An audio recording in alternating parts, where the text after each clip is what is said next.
This is the second of two videos highlighting writing formats for professionals. In this second video on writing formats for professionals, we will briefly look at proposals, reports, letters, and memos. While you may be familiar with writing a proposal for an essay, you may also be required to write proposals that are an offer or a bid to do a certain project. Usually, such projects are written in response to an RFP, which stands for a request for proposals. Such proposals are then assessed against each other to determine what person or company is best able to complete a project. It might be a relatively small project, such as a website for a small nonprofit organization, or it might be for a condominium project involving multiple buildings. Some proposals are also written to get funding from a bank or government agency. For example, many professors write funding proposals to be able to conduct research. Nonprofit organizations might write a funding proposal asking the government for money to develop some new programs or to test new ideas in the field. No matter what the ultimate purpose is, you need to show how your proposal is superior to all the others. Proposals need to contain adequate information to allow the funder or corporation to be able to determine if you are able to carry out the project. In other words, so they can decide whether to fund you or give you the contract. A proposal may contain elements such as technical background, recommendations, results of surveys, information about feasibility, a budget, a summary of your team's expertise, and so on. Try to put yourself into the funder's shoes. What do they need to hear to make their decisions? What would give them confidence that you can complete the project? As mentioned already, many proposals are written in response to an RFP, a request for proposals. Some RFPs are sent out to selected companies or individuals. Others are published in newspapers or trade journals. Increasingly, RFPs are posted on company websites, and you have to know where to look to find them. If you have the capacity to complete the project being advertised, then you send in a proposal that summarizes your qualifications, how you would complete the project, and the expected costs involved. Always read the RFP carefully. Often specific information is required in the proposals. While some proposals may be fairly informal, especially internal proposals, you must still make sure that you demonstrate your capacity to complete the project, as well as your qualifications and credibility. Internal proposals are those that originated from within a particular company, while other external ones come from outside the company. Solicited proposals are those that are in response to an RFP or other calls for proposals, while unsolicited ones are those that come from someone who has a good idea for a project even though a company has not asked for any proposals. While unsolicited proposals are long shots, sometimes they are quite successful. While you must always tailor your proposal to suit the specific RFP, there are some common sections: an introduction followed by the background, the problem, or the situation. Next, outline your approach. Now this might include your method, your theory, or your philosophy for completing such projects. Next, outline the benefits. Of course, this refers to the benefits that you bring to the client's projects. Why are you the best person for the job? Here you might include your qualifications and expected results. Always include your proposed schedule for completing the project. This should be as detailed as possible. You must also include expected costs. Always be realistic with your budget. Don't pad your expected costs, but also don't underestimate costs. If you have a way of reducing costs dramatically, be clear and honest on how you will do so. Companies will know approximately how much a project will cost. Proposals that are way too high or too low without clear justifications will not be viewed in a positive light. Finally, conclude with a summary of your proposal. Always remember, revise, edit, and proofread your proposal carefully. Using the RFP, check to make sure you've included all the required components. Look at your format. Does it suit the purpose? Have you reduced the fog by using clear language and short sentences? Demonstrate that you understand the problem as well as demonstrating the benefits that will come if your proposal is chosen. If you have recommendations, be clear and discuss the expected results. Have you included the qualifications for yourself and your team? Does your work history show your credibility? Is there anything else that can demonstrate your credibility? How will the readers know that you have the ability to deliver on time and on budget? There are many more professional writing formats such as reports, memos, and letters. Reports can be almost any length depending on the scale and complexity of the project. The Drummond report, for example, is very long, as you can see here. Note that reports can be published either on paper or, increasingly, online.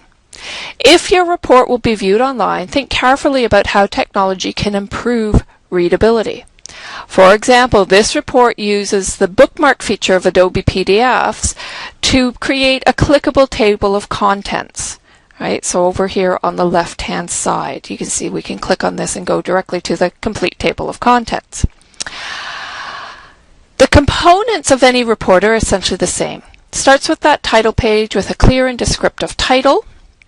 We'll go back up to the title page here. Commission on the Reform of Ontario's Public Services. Public Services for Ontarians, A Path to Sustainability and Excellence, 2012. Then the table of contents. Now it's not just as this clickable table of contents here, as you can see. There is a formal table of contents that breaks down sections within each chapter. After the table of contents is what's called the front matter.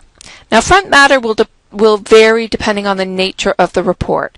Here we have the message from the chair, and then we have the commission member biographies. Most reports don't have biographies of the authors. And then you do have an executive summary, and all reports will have an executive summary, and we talked about this in the video on summaries.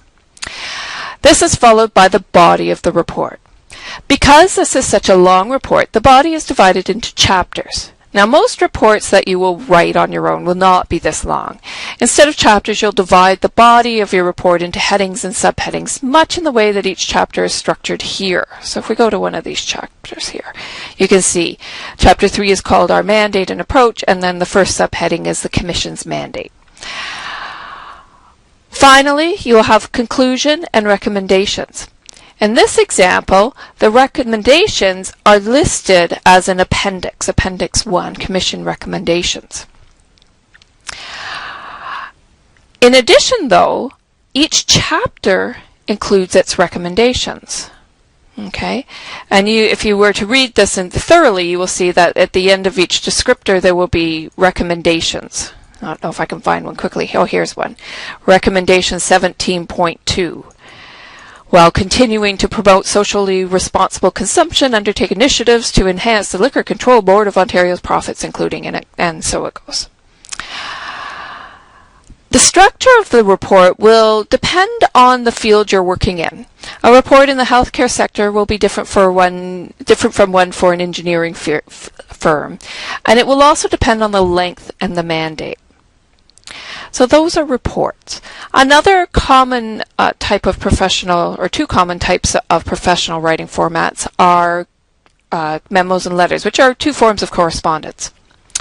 So let's look at memos first. Memos, of course, are generally being replaced by email memos, but the content format is essentially the same. Look at this example. You need to include the date, who the memo is being sent to, who it is from, and the subject. The two items in circles are really only relevant to memos on paper. The first circle is around the handwritten initials of the author.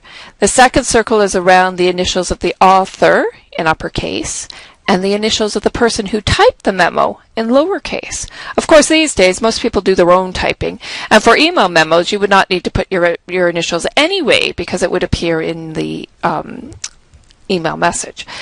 The message should be written in clear language, should be concise and to the point. Short sentences, short paragraphs, and bullet points are all acceptable in most memos. Be sure to include your contact information and any action items that recipients should do. If your company uses email rather than paper memos, remember that your email correspondence must be written professionally. Students often send emails to professors, for example, that address the professor by first name or sometimes just with "Hey." While some professors are fairly tolerant, this will not be the case once you are in the workforce. Always err on the side of being overly formal and professional. Employers and professors will be more impressed with a professional tone rather than an overly casual one. Writing emails to your professors is a good time to practice your formal tone of voice and to get into good habits before you go out into the workforce. Now, letters are still important in the business world. Some are still done on paper, especially if they are related to anything with legal implications. Even letters that are printed out will be kept electronically. If you wish to keep a final version of a letter electronically, save it as a PDF file, which helps to prevent others from tampering with it. There are 4 general structures that you can use when writing letters. The first is semi-block format. Here, the writer's name and contact information is placed in the upper right corner. The date is just below the author's information. The recipient's name and contact information is placed aligned to the left margin. After a blank line, place the salutation aligned to the left margin. The salutation is just the word dear or something similar. The salutation is followed by the recipient's name. Always be formal in addressing recipients. Knowing how to address women, though, is often tricky. Unless you know for certain how a woman prefers to be addressed, use Ms. MS, and the last name. For men, use Mr. followed by the last name. Avoid using things like to whom it may concern. If you are uncertain whether the person is male or female and you have no way of finding out, use the first name and the last name, as in Dear Pat Thomas. The salutation is followed by a colon and then a blank line.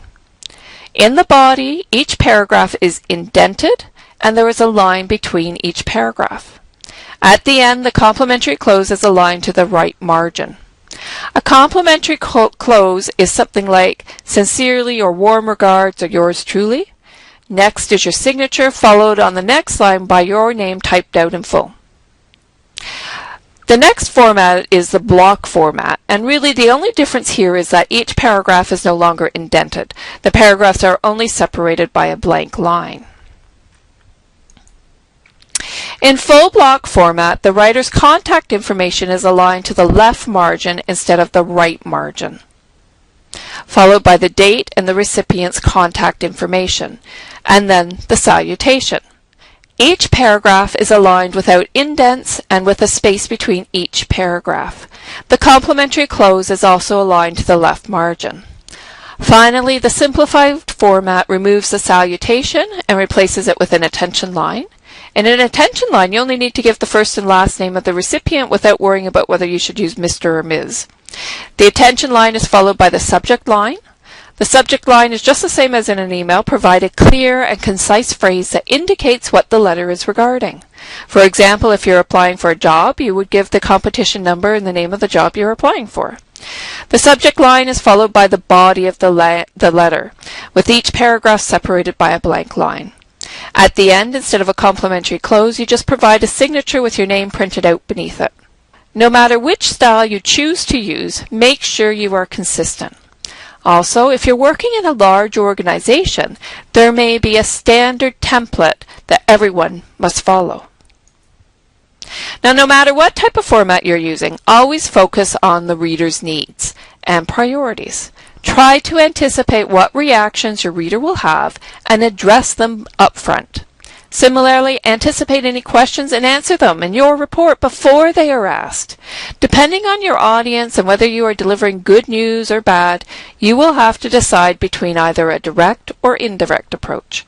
Remember to write naturally, using the active voice, grammatically correct prose, plain English, and shorter sentences. Remember that long words and long sentences reduce the readability of any document. Also, when you are writing professionally, you are always writing for the purpose of explaining, informing, or increasing knowledge, not to impress anyone. In this video, we have briefly discussed proposals, reports, letters, and memos, as well as some key tips for professional writing formats. Always remember that once you develop the skills to write well, you can apply them to any format you are required to use. Thank you for listening.